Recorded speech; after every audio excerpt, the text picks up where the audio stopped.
রাতে না ঘুমিয়ে এলিয়েন খুঁজতে আসবো নাকি? যদি এলিয়েন ধরে গান মেরে দেয় তাহলে তুই দায়িত্ব নিবি তো? কালো গাছ তো মারবো নাকি? এলিয়েন বসে, বোকাচোদা নয়। তুই কবে দেখলি আমার গাঁটটা কালো? তোমার যদি মুখটা যদি এত কালো হয় তা তোমার গাঁটটা কেমন কালো হবে সেটা ভাবো। চুপ ছোড়ে বাচ্চা। গাল দিবে না। ও তুই তো বাঘের বাচ্চা। হ্যাঁ, এটা ঠিক আছে। মারবো ডান্ডা, মুড়ে যাবি রে র্যান্ডা। বাঘের বাচ্চা বললেই ঠিক আছে, আর শুয়োরের বাচ্চা বললেই দোষ। দুটোই তো পশু।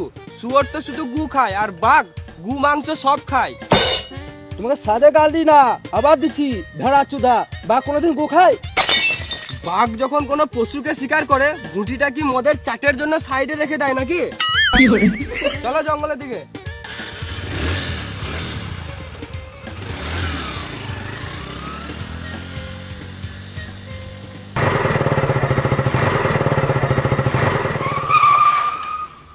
তোকে তো আমি দাঁড়াতে বলি নাই, তুই কি গান মাঝে দাঁড়ালি? স্যার, আমার মনে হয় এখানে এলিয়েনটা নেমেছে।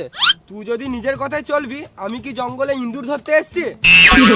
মারবো ডান্ডা, মরে যাবি রে র্যান্ডা। চ একটু চ।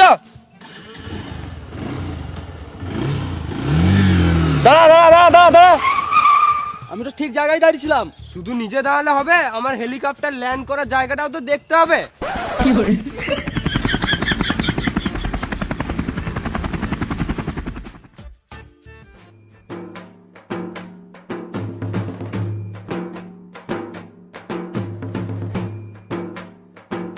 এটা কিসের ছাপ? স্যার, আমার মনে হচ্ছে এটা এলিয়েনের পায়ের ছাপ।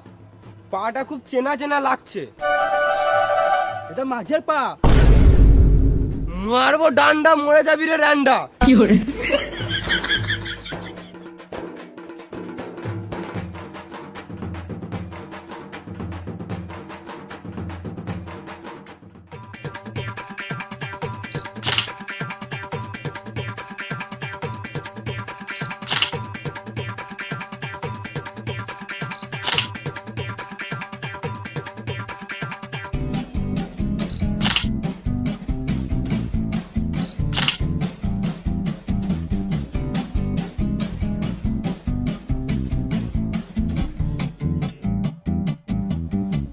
আমরা এলিয়েনের খোঁজ পেয়ে গেছি, চলো এই খবরটা অফিসে জানাইগা।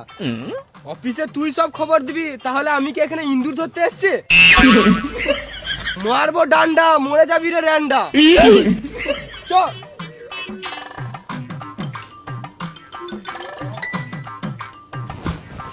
হেলিকপ্টার লে।